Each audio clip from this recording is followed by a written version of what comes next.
ग्रंथराज श्रीमद्भागवतम स्कंद 10 अध्याय 13 ब्रह्मा द्वारा बालकों तथा बछड़ों की चोरी। श्लोक संख्या 2। सताम अयम सारभृताम निसर्गो यदर्थवाणी श्रुतिचेतसामपि प्रतिक्षणं नव्यवत् अच्युतस्य यत् स्त्रिया विटानाम् इव साधुवार्ता सतामयं सारभृतां निसर्गो यदर्थवाणी श्रुतिचेतसामपि प्रतिक्षणं नव्यवदच्युतस्य यत् स्त्रिया विटानामिव साधुवार्ता। अनुवाद। जीवन सार को स्वीकार करने वाले परमहंस भक्त अपने अंतःकरण से कृष्ण के प्रति अनुरक्त होते हैं और कृष्ण ही उनके जीवन के लक्ष्य रहते हैं। प्रतिक्षण कृष्ण की ही चर्चा करना उनका स्वभाव होता है, मानो ये कथाएं नित्य नूतन हों। वे इन कथाओं के प्रति उसी तरह अनुरक्त रहते हैं जिस तरह भौतिकतावादी लोग स्त्रियों तथा विषय वासना की चर्चाओं में रस लेते हैं।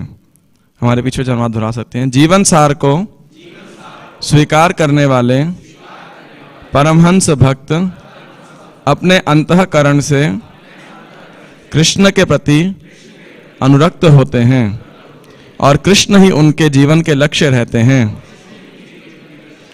प्रतिक्षण कृष्ण की चर्चा करना उनका स्वभाव होता है, मानो ये कथाएं नित्य नूतन हो।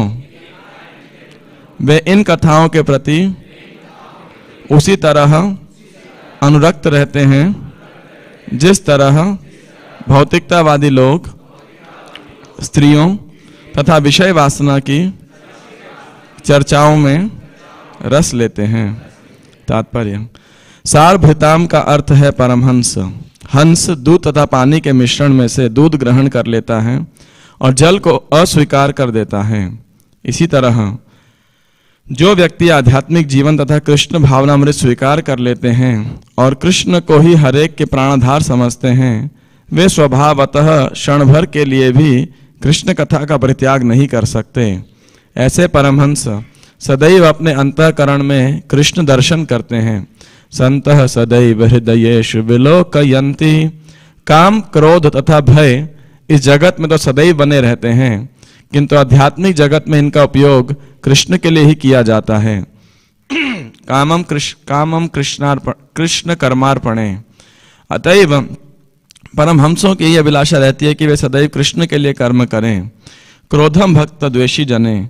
वे क्रोध का उपयोग अभक्तों के विरुद्ध करते हैं और भय को कृष्ण भावनामृत से विचलित होने के भय में रूपांतरित करते हैं। इस तरह परमहंस भक्त का जीवन पूर्णतया कृष्ण के लिए प्रयुक्त होता है। जिस तरह भौतिक जगत में लिप्त व्यक्ति का जीवन एकमात्र स्त्रियों तथा धन के लिए होता है, भौतिकतावादी व्यक्ति के लिए जो दिन है वही आध्यात्मवादी के लिए रात है। भौतिकतावादी के लिए जो मधुर है स्त्रियां तथा धन, वही अध्यात्मवादी के द्वारा विष माना जाता है। संदर्शनाम विषयिनाम अथ योषिताम च हा हंत हंत विषभक्षण तोप्य साधु। यह श्री चैतन्य महाप्रभु का आदेश है। परमहंस के लिए कृष्ण ही सर्वस्व है, किंतु भौतिकतावादी के लिए स्त्रियां तथा धन ही सब कुछ है। हरे कृष्णा। तो आप सभी भक्तों का श्रीमद् भागवत कथा में स्वागत है। तो प्रसंग है, अभी अघासुर का वध किया भगवान श्री कृष्ण ने, और उसके बाद में ये कथा सुखदेव गोस्वामी कहते हैं कि 1 साल बाद जो है पौगंड अवस्था के अंदर ये कथा, ये जो इंसिडेंट है, ये ग्वाल बालों ने घर जा करके अपने माता पिता इत्यादि को ब्रज में बताया। तो परीक्षित महाराज ने उनको टोक दिया, प्रश्न किया कि ये कथा रोज ही जो कुछ दिन में लीला होती थी वो तुरंत ब्रज के अंदर उसका समाचार पहुंच जाता था, लेकिन अभी इस बार 1 साल क्यों लगा? 1 साल बाद में उन्होंने बोला जैसे आज ये घटना हुई हो। तो सुखदेव गोस्वामी बहुत प्रसन्न होते हैं और इन 2 श्लोकों के अंदर वे परीक्षित महाराज की सराहना कर रहे हैं। शनिवार को जो श्लोक लिया था इसके रुक्मिणी कृष्ण ने, उसमें था साधु पृष्ठ महाभाग त्वया भागवतोत्तम यन यन नूतन यसी ईशस्य शृण्वन् अपि कथा मुहुः, कि जो है हे भक्त श्रमणी परम भाग्यशाली परीक्षित, बहुत सुंदर प्रश्न किया है आपने, क्योंकि भगवान की लीलाओं को निरंतर सुनने पर भी तुम उनके कार्यों को नित्य नूतन रूप में अनुभव कर रहे हो। तो शुकदेव गोस्वामी बहुत प्रसन्न थे कि परीक्षित महाराज की किस प्रकार से कृष्ण कथा में रुचि, अत्यंत रुचि और उनकी जो आकर्षण है, जो उनका कंसंट्रेशन है वो कितना तीव्र है कि तुरंत उन्होंने प्रश्न पूछा। और आज के श्लोक में शुकदेव गोस्वामी कृष्ण कथा की चर्चा की प्रशंसा करते हुए शुकदेव गोस्वामी की प्रशंसा कर रहे हैं। और जो अगला श्लोक है उसमें प्रभुपाद ने तात्पर्य नहीं दिया है, लेकिन बिल्कुल सेम लाइन उस श्लोक की सेकंड लाइन है, वो प्रथम स्कंद में भी आती है। शृणुस्वहित राजन्नपि गुह्यं वदामि ते ब्रूयुः स्निग्धस्य शिष्यस्य गुरवो गुह्यमप्युत। तो शुकदेव गोस्वामी कह रहे हैं कि उसके परीक्षित महाराज तुलना करते हुए कि ध्यानपूर्वक सुनो, यद्यपि कृष्ण की लीलाएं अत्यंत गुह्य हैं, किंतु सामान्य व्यक्ति नहीं समझ सकता, किंतु मैं उस विषय में आपसे कहूंगा, क्योंकि गुरुजन विनीत शिष्य को गुह्य से गुह्य तथा कठिन से कठिन विषयों को भी बता देते हैं। और यही बात सूत गोस्वामी के लिए भी शौनक आदि ऋषि ने बोला था, वेत्त त्वं सौम्य तत्सर्वं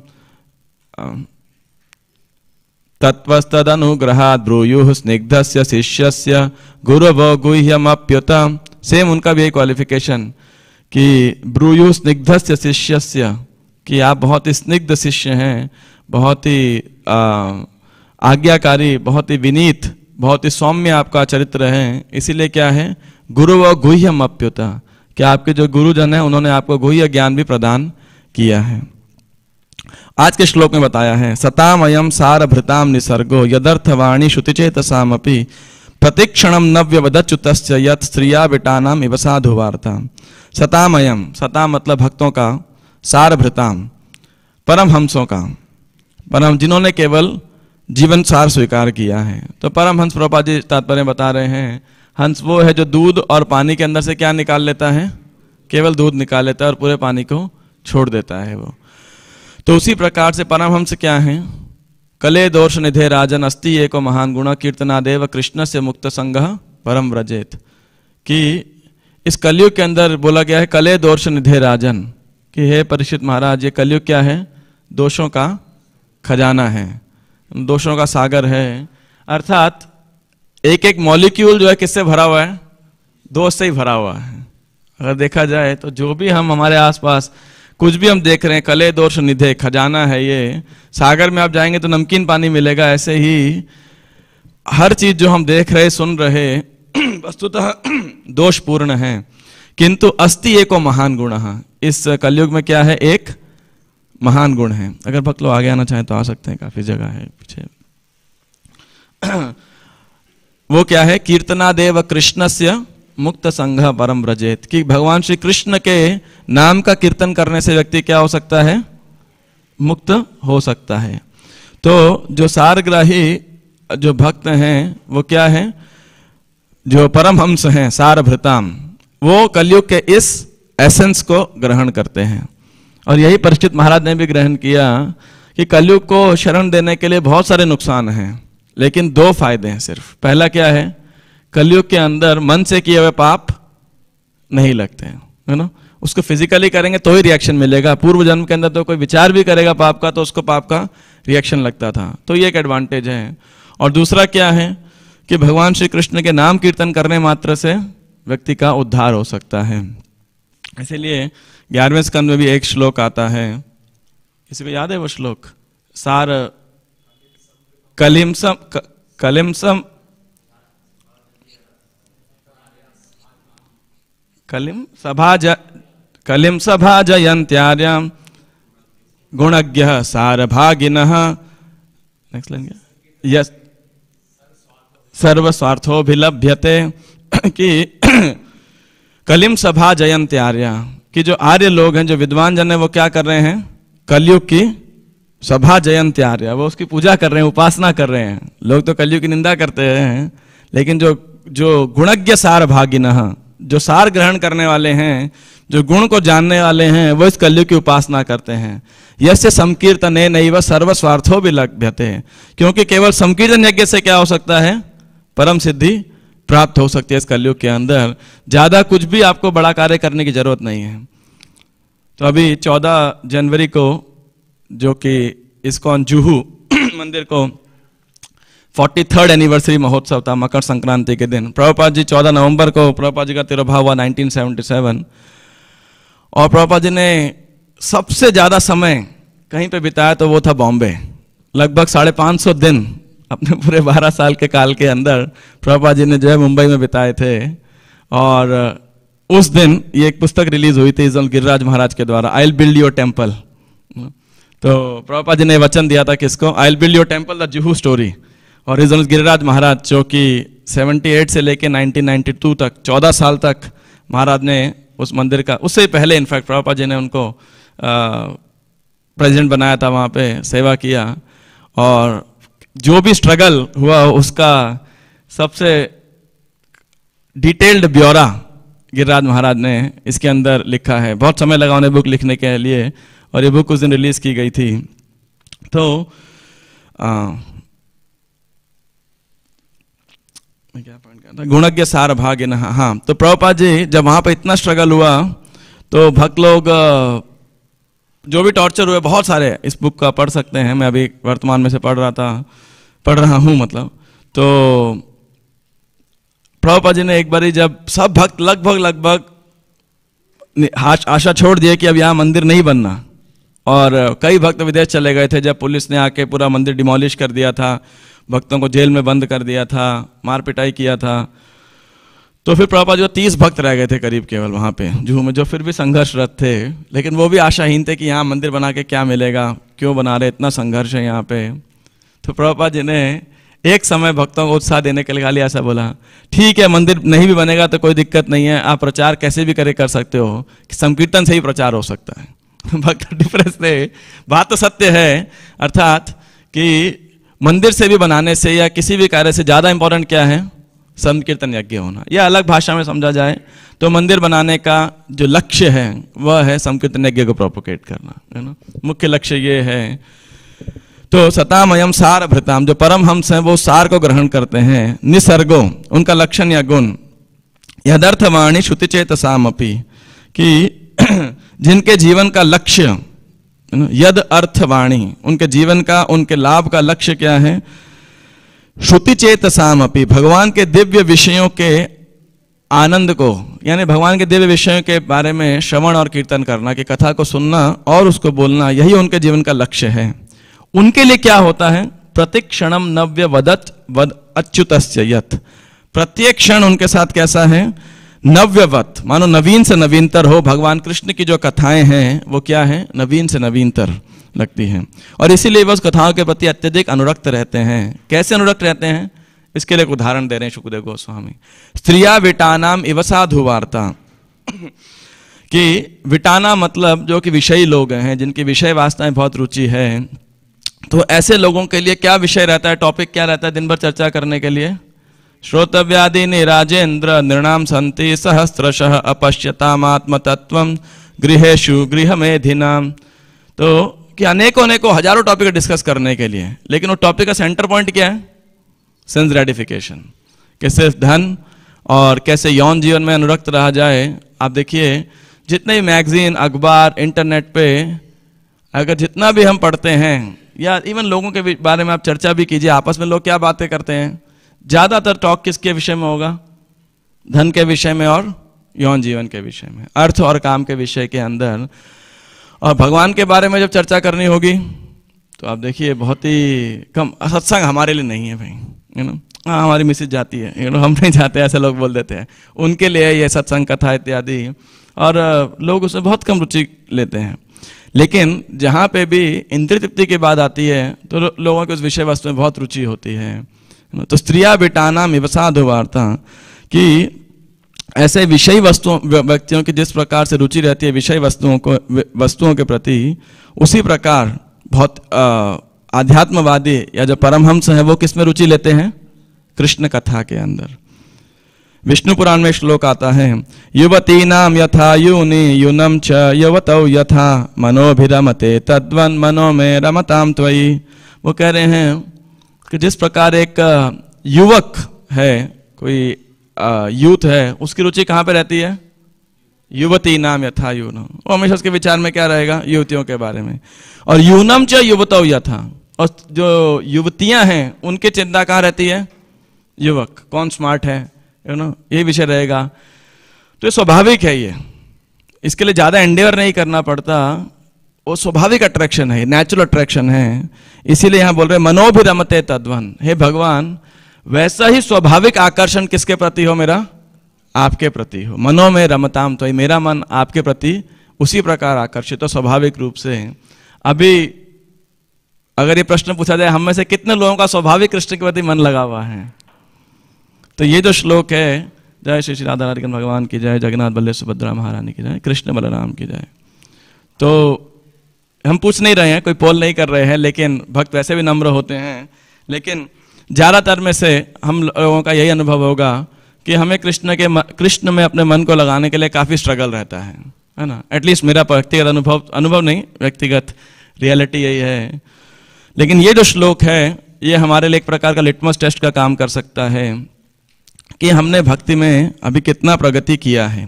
क्या हमें कृष्ण कथा के अंदर नित्य नवायमान हमें रुचि उत्पन्न होती है? क्या हमें नया लगता है? क्या हमें अट्रैक्शन डेवलप होता है? या फिर अभी भी हमारी जो रुचि है वो विषय वस्तुओं के प्रति, सांसारिक विषयों के प्रति कितनी है? इसको हम टेस्ट कर सकते हैं। प्रभुपाद जी से एक बार किसी ने पूछा था, एक बार नहीं आई थिंक कई बार पूछा होगा, what is a test of advancement in Krishna consciousness, कि हम कैसे पता लगा सकते हैं कि कोई व्यक्ति भक्ति में उन्नत है। प्रभुपाद जी ने क्या बोला? प्रभुपाद जी ने उनको बोला, to the degree you are detached from material sense gratification या सेक्स एंजॉयमेंट, कि जितना आप भौतिक विषय भोग से विरक्त हैं उतना अधिक व्यक्ति क्या है? कृष्ण भक्ति में उन्नत है। तो अब कृष्ण भावनामृत है क्या? अगर एक दृष्टिकोण से देखा जाए, वैसे प्रत्येक दृष्टिकोण से कृष्ण भावनामृत बहुत ही सरल है, लेकिन कृष्ण भावनामृत को देखने का या प्रैक्टिस करने के लिए एक दृष्टिकोण इस प्रकार का है कि देखिए प्रत्येक व्यक्ति की रुचि कहाँ पर है? एक स्वाभाविक जो कॉन्शियसनेस व्यक्ति की या चेतना है वो कहाँ पे इन्वॉल्व है? अपने शरीर के अंदर। स्वाभाविक है, वन इज सेल्फ कॉन्शियस कि मेरा स्थूल शरीर या मेरा सूक्ष्म शरीर अगर हम इवेल्युएट करें तो पूरा दिन भर हम इसी के इर्द गिर्द घूमते रहते हैं। और ये एक बार मुझे याद नहीं आता कि भक्ति विज्ञान गोस्वामी महाराज आए थे तो उन्होंने एक तुलना दी थी, कई बार और भक्तों ने इसको रिपीट किया बात के अंदर, कि हमारे लिए शरीर कैसा है? एक अर्चा विग्रह के समान है। जैसे अर्चा विग्रह की सेवा हम करते हैं तो क्या होता है, इतना सब सेवा करना होता है, उनको सुबह सुबह मंगल भोग लगा उठाया, जागरण कराया जाता है, उठाया जाता है, उसके बाद में भोग लगाया जाता है, फिर आरती की जाती है, फिर अभिषेक किया जाता है, फिर श्रृंगार किया जाता है, फिर आरती की जाती है, फिर उनको ब्रेकफास्ट दिया जाता है, बाल भोग दिया जाता है, फिर लंच दिया जाता है, फिर दिन में फिर रेस्ट करने को दिया जाता है, फिर उठते हैं तो फिर स्नैक्स दिया, फ्रूट दिए जाते हैं, शाम को संध्या भोग दिया जाता है, उसके बाद भगवान को शयन कराया जाता है ना। तो कितना सेवा है। तो ये किसी लिए है ताकि हम अपने मन बुद्धि इंद्रियों को भगवान की सेवा में लगा सके, इतनी सेवा। लेकिन वास्तविकता में देखा जाए प्रत्येक व्यक्ति के लिए और विशेषकर अब जो सकाम कर्मी हैं उनके लिए ये शरीर ही श्री विग्रह है। कैसे? व्यक्ति जब उठता है तो बिल्कुल ऐसे लगता है कि मेरा शरीर जो है इतना पूजनीय है। सुबह सुबह जब उठता है तो अभी जागरण हुआ है इस विग्रह का, उसके बाद में बाथरूम में जाता है तो बोले इसका अभिषेक हुआ है, उसके बाद श्रृंगार करता है वो अपना, उसके बाद इस विग्रह को भोग लगाया जाता है ना। और अब देखिए कितनी बार दिन में हमको भोग लगाना पड़ता है इस विग्रह को शयन कराना पड़ता है कि नहीं। तो अब देखिए शरीर को मेंटेन करना एक फैक्ट्री को मेंटेन करने के समान है। पूरा दिन अगर हमारा समय 24 घंटे में हम कैलकुलेट करें कितना समय जाता है इसके अंदर, कम से कम 6-7 घंटा सोने के लिए, 1-2 घंटा 2-3-4 बार खाने के लिए, उसके बाद में बॉडी मेंटेनेंस के लिए, शौच कर्म इत्यादि के लिए, और उसके बाद में हमें प्रॉपर व्यवस्था चाहिए। सर्दी है तो सोने के लिए हीटर चाहिए, गर्मी है तो एसी चाहिए, कंबल इत्यादि, सब कितना तामझाम है शरीर को मेंटेन करने में। अगर हम वैल्यूएट करें 24 घंटे में कितना समय निकल जाता है? 10-12 घंटे तो ऐसे ही निकल जाते हैं केवल शरीर को मेंटेन में। और इसके लिए अर्थ कमाना वो एक अलग, है ना, वो एक अलग लफड़ा है कि 10-12 घंटे कहाँ पैसा कमाने के अंदर, ट्रैवलिंग के अंदर, तो इतना समय चले जाता है। तो वास्तविकता में देखा जाए तो हर व्यक्ति के लिए शरीर ही उसका विग्रह है कि नहीं? इसीलिए हम कैसे शरीर को श्री विग्रह के सेवा में लगा सके, अपने मन को लगा सकें। और ये तो स्थूल शरीर की मेंटेनेंस, और उसके बाद क्या है? सूक्ष्म शरीर, मन, बुद्धि और अहंकार। ये तीनों अपने स्तर पे एक व्यक्ति को इवॉल्व करते हैं कि मेरे इमोशंस, मेरे आइडियाज और मेरी आइडेंटिटी, ये तीनों सबसे ज़्यादा इंपॉर्टेंट है। और अगर देखे जाए तो हमारे या तो एक्सटर्नली हमारी इंद्रियां शरीर को मेंटेन करने में, और जो हमारी चेतना है वो इसी मन, बुद्धि और अहंकार को संतुष्ट करने में लगी रहती हैं ज़्यादातर। तो ये हम एक चेक कर सकते हैं कि ये एक हमारा टेस्ट हो सकता है कि कितना हमारा कृष्ण के प्रति अनुराग है ना। और दूसरा, तो कृष्ण भावनामृत है क्या? कृष्ण भावनामृत है इस देहात्म चेतना को कहाँ पर रिपोज करना है? इस बॉडीली कॉन्शियसनेस को किस में रिपोज करना है हमें? कृष्ण के अंदर। बस जो आसक्ति, जो रुचि, जो समय स्वाभाविकली हमारा अपने शरीर के प्रति है, उसी को हमने क्या करना है? रिपोज करना है। तो बड़ा आसान है तो, कि नहीं है? आसान है या मुश्किल है? कृष्ण भावना में तो बड़ा सिंपल है भाई, जो काम हम शरीर के लिए कर रहे हैं वो काम हमें क्या करना है? बस कृष्ण के लिए करना है। कृष्ण भावना की डेफिनेशन तो बहुत सिंपल है, बट प्रैक्टिस क्या है? इसी प्रैक्टिस मुश्किल है। अदरवाइज देखा जाए हम ऑलरेडी कर ही रहे हैं वो काम। कृष्ण भावना तो कुछ नेगेशन का प्रोसेस नहीं है, वो एंगेजमेंट का प्रोसेस है। और यही प्रभा जी बोल रहे हैं, काम, क्रोध, भय। अभी 3 विषय की चर्चा करेंगे कि Krishna consciousness is nothing but basically जो हम अभी कार्य कर रहे हैं, जैसे हम अभी कार्य कर रहे हैं, बस उसका सेंटर पॉइंट, उसका जो ऑब्जेक्ट ऑफ इंजॉयमेंट है वो चेंज करना है। वो किसको बनाना है? भगवान श्री कृष्ण को बनाना है कि मैं इंजॉयर नहीं हूं, आप इंजॉयर हैं। मैं कंट्रोलर नहीं हूं, आप कंट्रोलर हैं। ये हमारा जो है कृष्णा कॉन्शियसनेस का हमें प्रैक्टिस करना है। ये हमारा लक्ष्य है जहां पे पहुंचना है। The attachment we have for the body, same attachment we should have for Krishna and guru, like that. तो और फिर प्रभुपाद इसके अंदर कह रहे हैं कि अब अटैचमेंट की अगर जब बात करते हैं तो परमहंस की अटैचमेंट किसके साथ है? कृष्ण के साथ। वे इन कथाओं के प्रति उसी तरह अनुरक्त रहते हैं। प्रभुपाद जी कह रहे हैं कि वे जो आध्यात्मिक जीवन तथा कृष्ण भावनामृत स्वीकार कर लेते हैं, वे कृष्ण को ही हर एक के प्राणाधार समझते हैं। वे स्वभावतः क्षण भर के लिए भी कृष्ण कथा का परित्याग नहीं कर सकते। ऐसे परमहंस सदैव अपने अंतःकरण में कृष्ण का दर्शन करते हैं। संतः सदैव हृदयेषु विलोकयन्ति। तो जो भक्त हैं या जो परमहंस हैं, हंस हैं, उनके स्वाभाविक अनुराग किसके प्रति है? कृष्ण कथाओं के प्रति। और जो भौतिकतावादी है, उसका स्वाभाविक कर्मी लोग हैं, उनका स्वाभाविक अनुराग किसके प्रति है?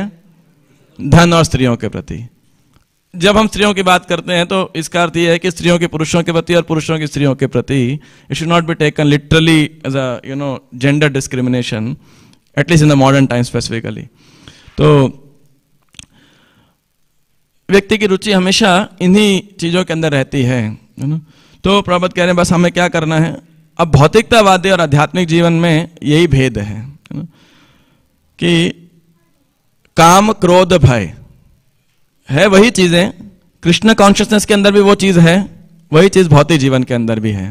ब्रह्म संहिता के अंदर ब्रह्मा जी कहते हैं, यम क्रोध काम सहज प्रणयादि भीति वात्सल्य मोह गुरु गौरव सेव्य भावहि संचिन्त्य तस्य सदृशं तनुमा पुरेते गोविंदमादि पुरुषम तमहं भजामि।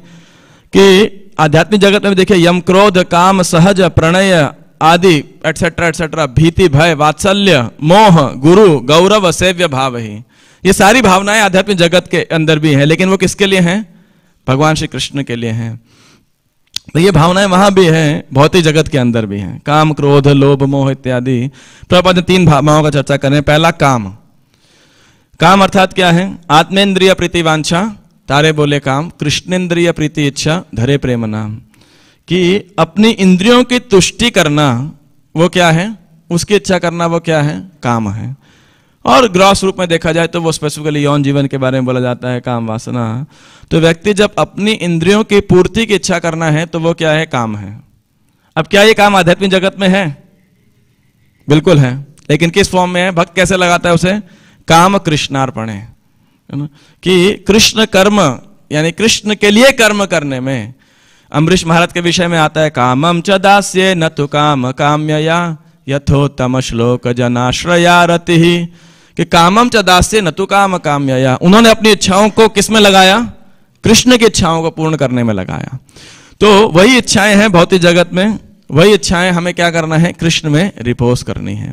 क्रोध, भौतिक जगत में क्रोध क्यों आता है व्यक्ति को? जब उसकी इच्छाएं सेटिस्फाइड नहीं होती, जब उसे काम वासना संतुष्ट नहीं होती है, तो इसलिए क्रोध को क्या बोला जाता है? कामानुज, काम का छोटा भाई, है ना, कि जब काम संतुष्ट नहीं होता है तो फिर क्या प्रकट होता है? क्रोध प्रकट होता है। तो क्रोध का कारण क्या है? क्योंकि हमारी इच्छाएं पूरी नहीं होती। लेकिन आध्यात्मिक जगत में क्रोध का कारण क्या है? क्रोध भक्त द्वेषी जन है, कि यदि कोई भक्तों से द्वेष करता है, कृष्ण से द्वेष करता है, तो भक्त लोग उस पर क्रोधित हो सकते हैं या होते हैं, उसको सन्मार्ग में लाने के लिए, यू नो। तो जैसे कौन क्रोधित हुआ, इसके फेमस उदाहरण प्रभुपाद जी किसका देते हैं? हनुमान जी का, कि लंका को जाके दहन कर दिया, कि सीता माता का उन्होंने अपहरण किया। और दूसरा उदाहरण अर्जुन का, कि जिन्होंने, अब युद्ध करने के लिए क्रोध चाहिए ना, ऐसे बड़ी हंसते हंसते आप किसी का मर्डर कर देंगे, उसके लिए क्रोध आएगा तभी तो युद्ध करेंगे। तो ऐसे अर्जुन का उदाहरण देते हैं प्रभुपाद जी क्रोध के लिए। तो कृष्ण भावनामृत क्या है? बेसिकली उन्हीं भावनाओं को स्पिरिचुअलाइज करना। और तीसरा क्या है? भय। अब नॉर्मली आध्यात्मिक जगत में भय, भौतिक जगत में क्या भय रहता है व्यक्ति को? कि जो मेरे पास में है, जो मेरा है, वो छीन ना जाए, वो कहीं दूर ना चले जाए। और लोग इनसिक्योर हो जाते हैं, डिप्रेस हो जाते हैं। यदि कोई उनकी पसंदीदा वस्तु उनको जब प्राप्त होती है तो व्यक्ति का लोभ बढ़ता है, नहीं प्राप्त होती है तो क्रोध होता है, और प्राप्त होने के बाद क्या हो जाता है? भय होता है। देखिए सीक्वेंस है, पहले काम क्या है? कोई वस्तु प्राप्त करना, नहीं प्राप्त होती है तो फिर क्रोध, और प्राप्त हो गई तो फिर क्या लगा रहता है? छूट ना जाए, भय, है ना। दैट इज अ सिंपल जो है अंडरस्टैंडिंग। तो भय क्या है? बेसिकली प्रभुपाद कह रहे हैं आध्यात्मिक जगत में किस बात का भय होना चाहिए भक्त को या व्यक्ति को? कि मैं कहीं माया में ना गिर जाऊं, कृष्ण को ना भूल जाऊं। That is a healthy fear. Prabhupada ji एक बार ही बोले, I will never fall down. सब भक्त तो बिल्कुल सही बात है, प्रभुपाद नेवर फॉल डाउन। और फिर थोड़ी देर में प्रभुपाद बड़ा गंभीरता से, आई थिंक राधा लंदन ईश्वर के सामने प्रार्थना कर रहे थे, या राधा पेरिस ईश्वर के सामने। तो भक्तों ने पूछा, Prabhupada what were you praying? He said I was praying that I should never fall down. तो बोला, अरे अभी तो आपने बोला आई will never fall down. Yes, because I am always praying therefore I will never fall down. अर्थात कहने का अर्थ है कि भय का जो उपयोग है, भय होना अच्छा है, भय स्वाभाविक लक्षण है इस संसार का। और भय को निगेट, आहार निद्रा भय मैथुनम च, ये पशुओं के अंदर भी है, पक्षियों के अंदर भी है, मनुष्यों के अंदर भी है। लेकिन भक्त किस चीज से भय को लगाना चाहिए?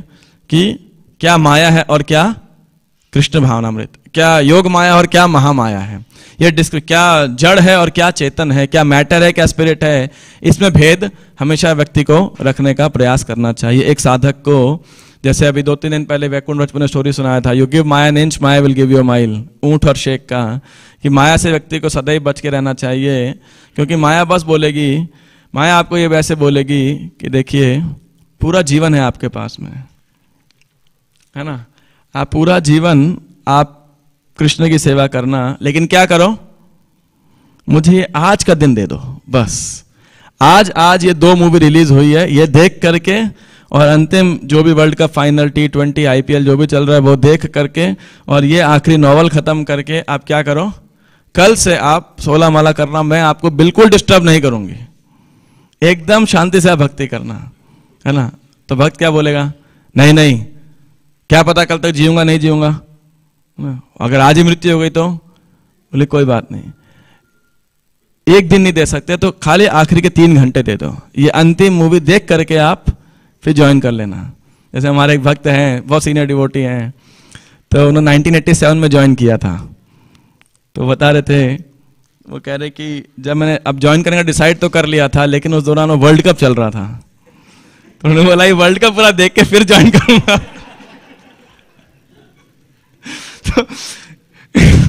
तो कहने का अर्थ है कि ऐसे माया आपको ऐसी प्रलोभन देगी अलग अलग। ठीक है, उन्होंने बाद में ज्वाइन किया, पर अपना खुद ही बताते हैं कि ऐसा उनका इच्छा था।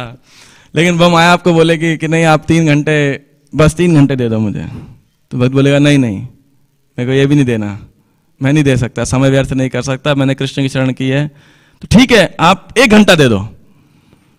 भक्त बोलेगा नहीं वो भी नहीं दे सकता, तो माया क्या बोलेगी सिर्फ ये 5 मिनट दे दो, ये एक बिलबोर्ड देख लो बस, आप ये एक एडवर्टाइजमेंट देख लो, उसके बाद में। और भक्त बोलेगा ठीक है क्या है बताओ, और बस, है ना। और उसके बाद में वो कब 5 मिनट, 5 घंटा, 5 दिन, 5 हफ्ते, और उसके बाद में 5 साल और 5 जन्म, है ना। माया आपको ऐसे खींचती हुई चली जाएगी ऐसे।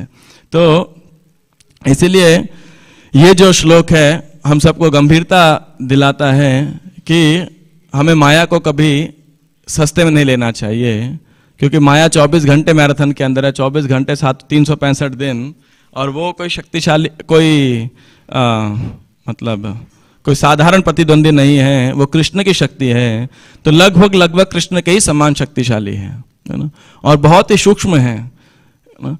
माया जो देवी जो है इतने सूक्ष्म तरीके से कार्य करती है कि व्यक्ति को पता भी नहीं लगता है कि किस प्रकार से उनके थ्रू कार्य कर रही है। जैसे भरत महाराज का उदाहरण आता है कि उन्होंने हिरण को क्यों शरण दी उन्होंने। अब देखिए भजन कर रहे थे, भाव के सर पे जा चुके थे, लेकिन उनका पूर्व काल अगर आप देखें तो किस प्रकार का था, वो क्या थे, राजा थे, और राजा थे तो स्वाभाविक के क्षत्रिय थे, और क्षत्रिय का जो धर्म है वो क्या है, प्रोटेक्शन देना लोगों को, है ना। तो उन्होंने, और वैष्णव थे, दया की भावना भी थी, तो बचा लिया उनको, तो दया की भावना भी अच्छा है, प्रोटेक्शन की भावना भी अच्छा है। अब देखिए उनके इसी, अब ये दया तो स्पिरिचुअल भावना है या फिर मटेरियल है, अगर देखा जाए तो एक it is considered a big moral value, you know. Compassion, दया तो भक्तों का लक्षण है, तितिक्षवा कारुणिकः, करुणावान होते हैं भक्त, तो उन्होंने गलत नहीं किया देखा जाए तो। लेकिन वहीं उसी दया की भावना से माया ने वो कैसे पकड़ लिया, उनके इस क्षत्रिय के स्वभाव को, रक्षक, दूसरों को आश्रय देने के स्वभाव को किया, और उन्होंने हिरण को जब आश्रय दिया तो कब आसक्त हो गए उनको खुद को पता नहीं लगा, है ना। तो प्रभुपाद जी उनके तात्पर्य के अंदर लिख रहे हैं कि भरत महाराज का प्रसंग जो है हम सब भक्तों के लिए, इस्कॉन के भक्तों के लिए लिख रहे हैं कि we should be very careful to practice Krishna consciousness, otherwise simply we will eat and sleep and ISKCON temples will become a hotel, है ना। प्रभु जी कह रहे हैं कि वहां पे हमें सावधान रहना चाहिए कृष्ण भक्ति के अभ्यास के अंदर, कि कहीं ऐसा ना हो कि हमारा भक्तिमय जीवन केवल एक होटल के लाइफ जैसा बन जाए, कि जहाँ पे हम अच्छा खा रहे हैं, सो रहे हैं, अच्छा वार्तालाप कर रहे हैं, लेकिन कृष्ण के प्रति अपनी अनुरक्ति को जागृत करने के लिए सतर्क नहीं है। तो इसलिए माया और कृष्ण के प्रति भक्त को बहुत सतर्क रहना चाहिए कि मेरी आसक्ति कहाँ डेवलप हो रही है।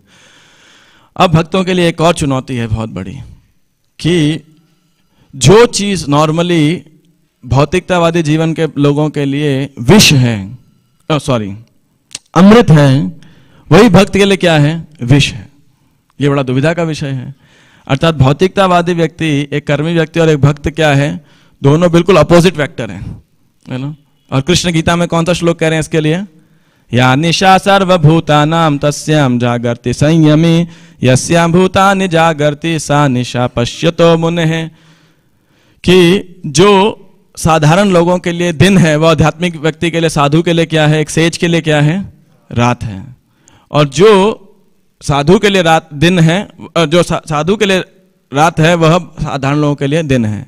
अर्थात मतलब साधारण शब्द में बोला जाए तो भौतिकतावादी लोग कितने, जनरल लोग कितने बजे सोते हैं,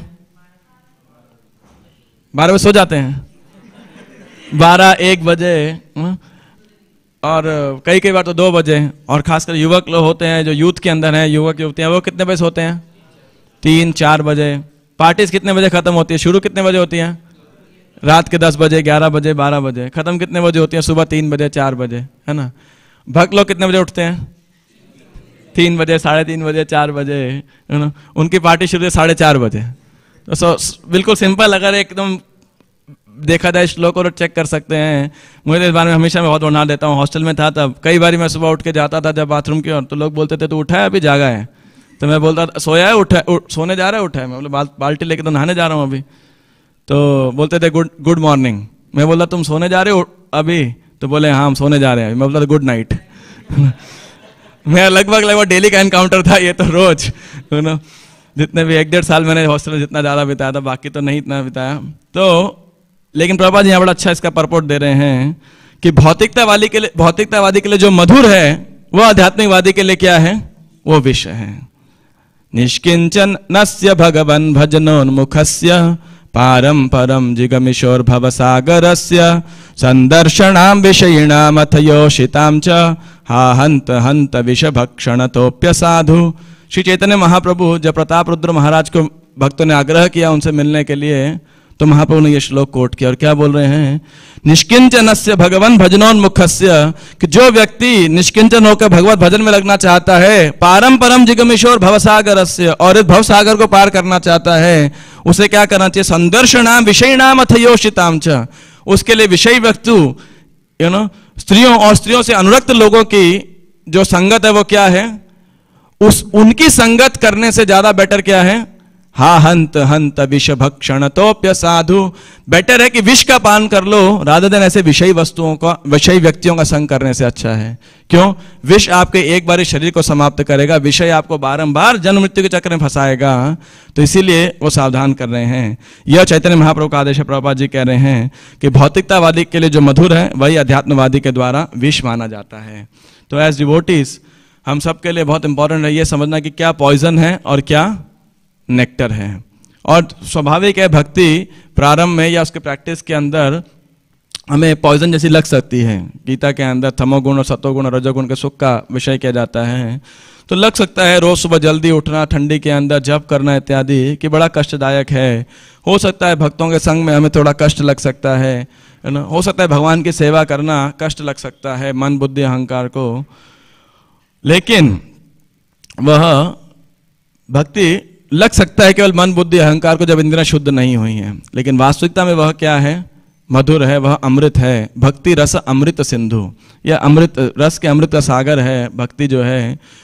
और जो भौतिक विषय वस्तु वो क्या है? वह विष का सागर है, भव सागर है।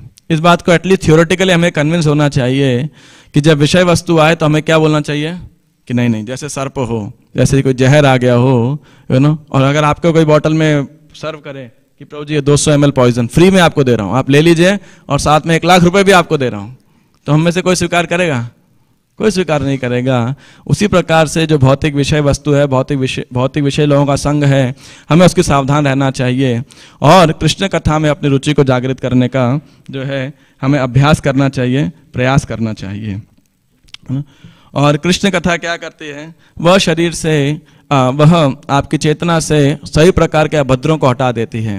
शृण्वतां स्वकथा कृष्ण पुण्य श्रवण कीर्तन हृदयंतस्थ ही अभद्राणि विधुनोति सुहृत् सताम, कि हृदय के अंदर बैठे हुए जितने भी अनर्थ हैं, काम क्रोध लोभ इत्यादि, उन सबको कृष्ण कथा क्या करती है?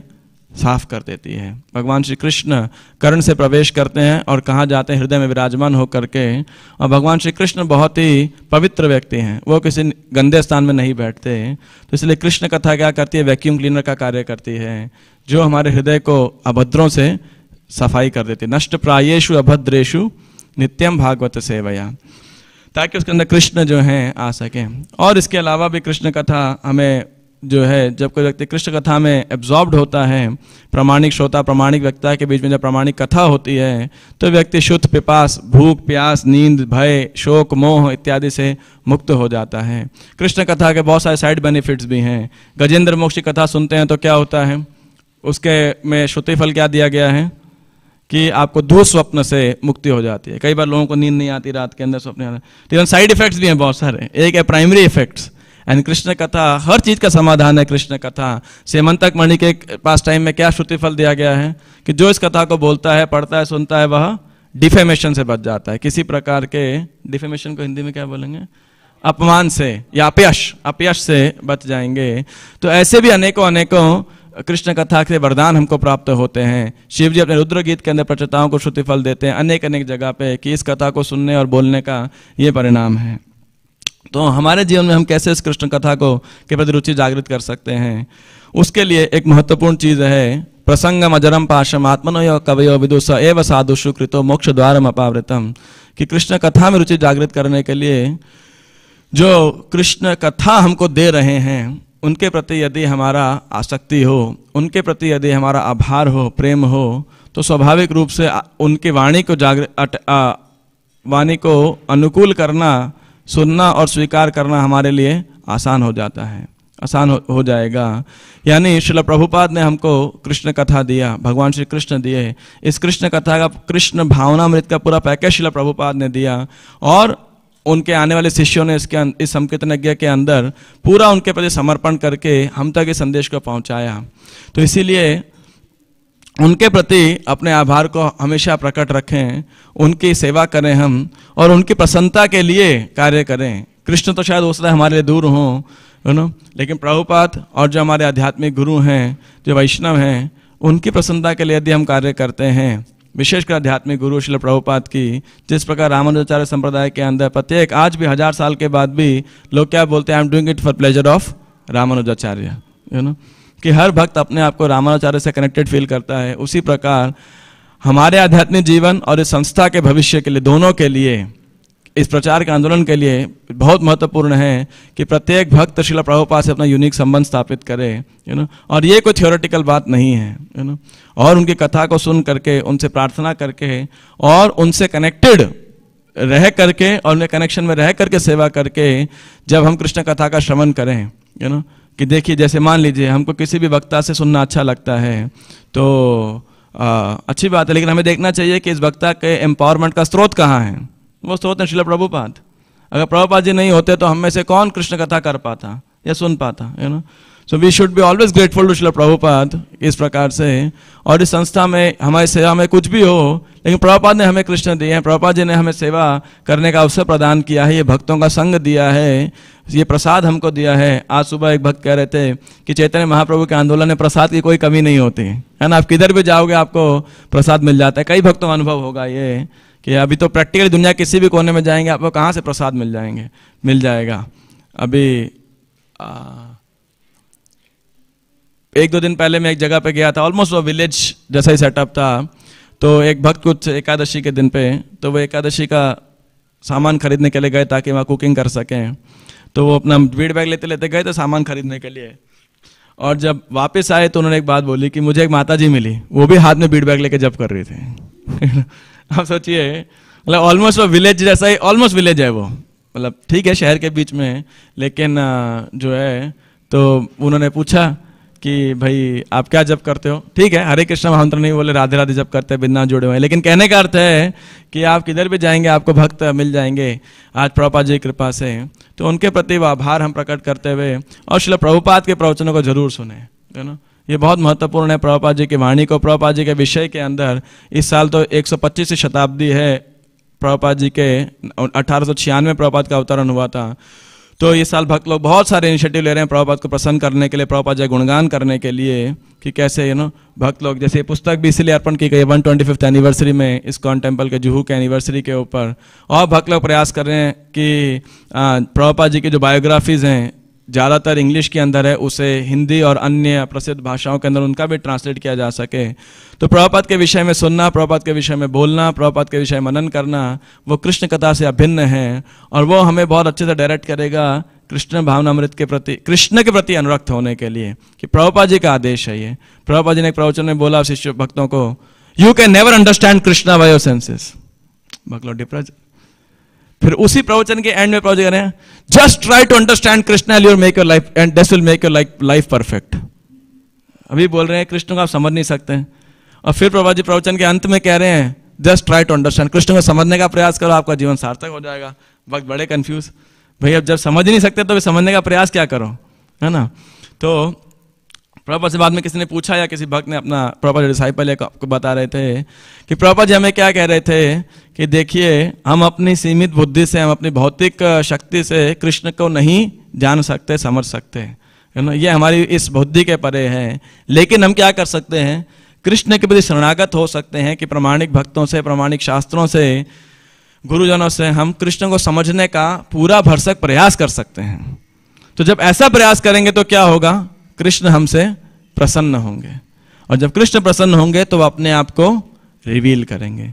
जिस प्रकार पूरी रात भर हम मशाल लेकर के आंदोलन लगाते रहें तो सूर्य तो तभी जागेगा, अपने आप को प्रकाशित करेगा जब उसे जागना होगा। तो उसी प्रकार से भगवान श्री कृष्ण सूर्य के समान हैं। यदि हम प्रयास करते रहेंगे उसी मात्रा में कृष्ण प्रसन्न होकर के अपने आप को रिवील करेंगे। तो हमें सिर्फ प्रयास करना है किसके लिए, कि कृष्ण हमसे प्रसन्न हो, आचार्यगण हमसे प्रसन्न हो, हमारे आध्यात्मिक गुरु प्रसन्न हो, तो कृष्ण कथा के प्रति अनुराग जागृत करना और हमारे लिए आसान हो जाएगा। जय श्री ग्रंथराज श्रीमद् भागवतम की जय, श्रील प्रभुपाद की जय, निताय गौर प्रेमानंदे, हरि हरि बोल। तो वैसे मैं एक भजन गाने के लिए पहले सोच रहा था, लेकिन अभी समय हो गया है, तो उसके अंदर ये आता है प्रसंग, विषय जे प्रीति ये बे आछा ये आमार, सेई मत प्रीति हऊ का चरणे तुम्हार। विषय ये जे प्रीति है बे अच्छा है अमार, कि जो विषयों के प्रति मेरी प्रीति है, जो रुचि है, हे प्रभु मेरी क्या इच्छा है, सही मत प्रीति हो का चरण है तुम्हार, वही प्रीति क्या हो आपके चरण कमलों के अंदर जागृत हो। तो कृष्ण भावनामृत यही है, जो प्रीति जो अनुराग हमारा अपने शरीर के प्रति अपने मन के प्रति है, उसी अनुराग को हमने प्रयास करना है कृष्ण के प्रति जागृत करने के लिए। तो किसी का कोई प्रश्न हो या टिप्पणी हो तो भक्त कह सकते हैं। यस प्रेमानंद प्रभु।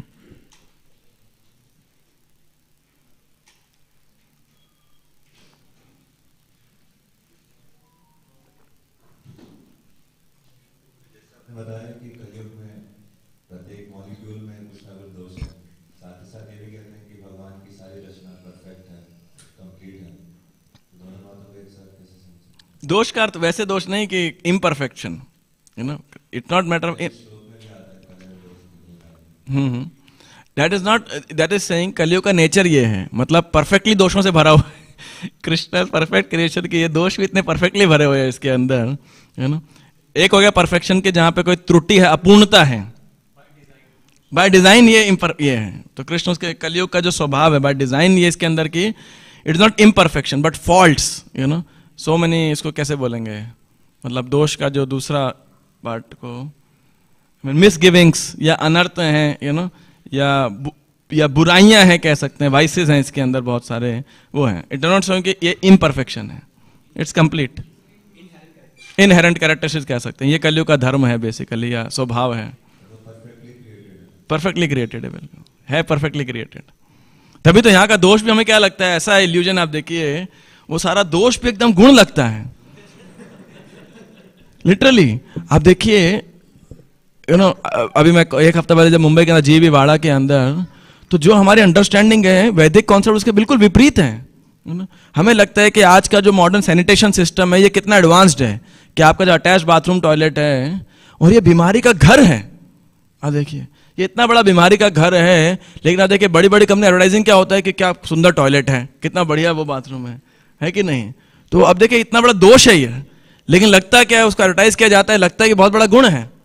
और अब देखिए, और जब लोग पहले खेतों में जाया करते तो लगता है वो कितना बड़ा दोष है ना, वो अलग बात। तो वो एक इकोसिस्टम था, लेकिन वास्तविकता में जब इस प्रक्रिया के लिए लोग बाहर जाते थे, वो स्वाभाविक नेचुरल था। जो लोग गांव में रहे हैं या गए हैं वो बोलेंगे सुबह तक मैन्योर बन जाता था, खत्म अगले दिन, यू नो। आपका वेस्ट भी प्रकृति में यूटिलाइज होता था। आज तो वेस्ट इतना बड़ा प्रॉब्लम बन गया है, you know. Plastic the greatest invention of 20th century, you know, and now 21st century greatest disaster of the century. Nobody knows, you know, कि उस प्लास्टिक का कहाँ जा रहा है। अभी एक अगर हुआ तो एक कोर्स अभी लॉन्च करने वाले होने वाला है, तो उसके वीडियो में you eat every week plastic equivalent to a credit card. जितना आपका क्रेडिट कार्ड होता है या एटीएम कार्ड होता है, उतना प्लास्टिक हम एक हफ्ते के अंदर हमारे शरीर के अंदर रहता है, क्योंकि 400 साल लगते हैं उस प्लास्टिक को खत्म होने के अंदर, 16 पीढ़ियां।